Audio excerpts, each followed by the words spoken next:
জাতীয় নির্বাচন কমিশনে দ্বারস্থ হচ্ছেন তৃণমূল, মানে 2024-এর যে লিস্টটা রয়েছে সেই লিস্টকে অগ্রাধিকার দেওয়ার।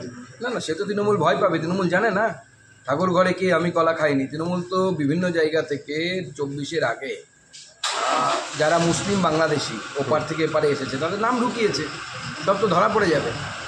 সেই জন্য তাহলে কি নিউটনদের আড়াল করতে চাইছে আবার?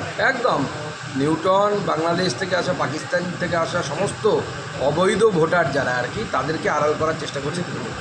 না, ল কলেজের ঘটনা, কসবা ল কলেজের ঘটনায় কলকাতা দুটি যে ল কলেজ আছে সেইখানে দেখা যাচ্ছে যে কিছু প্রাক্তনীদের প্রবেশের ক্ষেত্রে, ল কলেজে প্রবেশের ক্ষেত্রে কিছু বিধিনিষেধ আরোপ করছে হঠাৎ করে।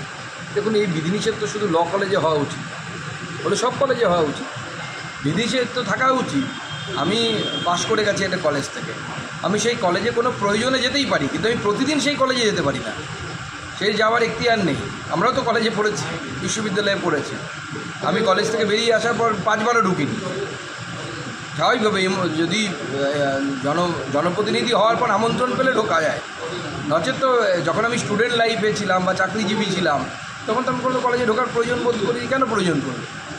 শেষ প্রশ্ন, নিউমেরারি পোস্ট যেটা হয়েছিল সেটা সিবিআই হাইকোর্টে জানিয়েছেন সেই পদে চাকরি দেওয়ার নামে বিপুল পরিমাণে আর্থিক লেনদেন হয়েছে, এমনটাই জানিয়েছেন কেন্দ্রীয় তদন্তকারী সংস্থা। না না, সে তো এ তো ওপেন সিক্রেট। আর্থিক নয়, মানে আর্থিক লেনদেন হয়েছে, আর্থিক নয়ছয় হয়েছে, এবং সেই টাকা তৃণমূল কংগ্রেসের নেতাদের পকেটে গেছে এবং সর্বোচ্চ স্তর পর্যন্ত গেছে।